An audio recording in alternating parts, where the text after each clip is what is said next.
Hi friends, ఈరోజు ఈ వీడియోలో తెలంగాణ రాష్ట్ర వ్యాప్తంగా ఉన్నటువంటి వీళ్ళందరికీ ఈ కార్డు ఉంటే 30,000 రూపాయల వరకు వస్తాయి. ఎవరికి వస్తాయి, ఆ పథకం ఏంటి?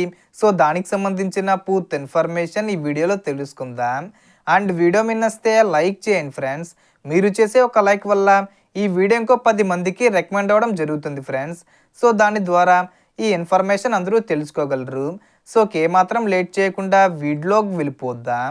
సో ఇప్పుడు అసలు విషయానికి వస్తే, ప్రభుత్వం తాజాగా క్యాబినెట్ మీటింగ్ నిర్వహించి జాతీయ ఉపాధి హామీ పథకం కింద అర్హులైన వారికి 30,000 రూపాయలు అందించే నిర్ణయం తీసుకుంది. ఇది రేషన్ కార్డు ఉన్న వారికే అని కాదు, ఎవరికైతే జాతీయ ఉపాధి హామీ కార్డు ఉంటే NREGA అంటే national rural employment guarantee act job card ఉంటుందో, అలాగే 10 రోజుల పని దినాలకు హాజరయ్యే అర్హత ఉన్నవారికి ఈ లాభం వర్తిస్తుంది.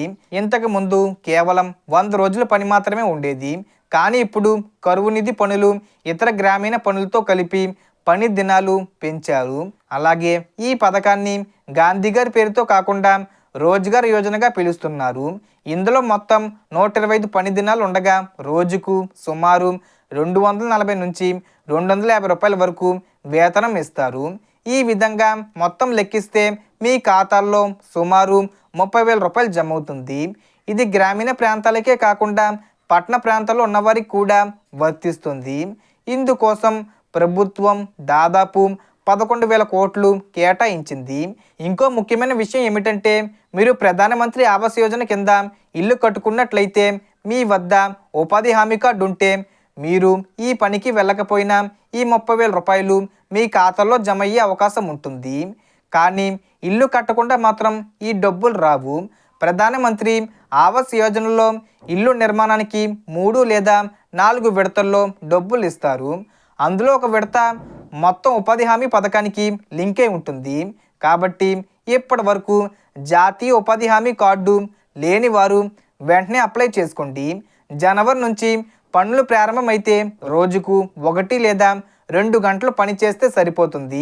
మిగతా సమయం ఖాళీగానే ఉంటుంది. డబ్బులు వారానికి ఒకసారి లేదా 10 రోజులకు ఒకసారి నేరుగా మీ అకౌంట్లో పడతాయి. ఈ కార్డు ఉండడం వల్ల బిల్లులు త్వరగా క్లియర్ అవుతాయి, లోన్లు త్వరగా వచ్చే అవకాశం ఉంటుంది. అలాగే జీరో బ్యాలెన్స్ అకౌంట్లు వంటి ఇతర ప్రభుత్వ లాభాలు కూడా అందుతాయి.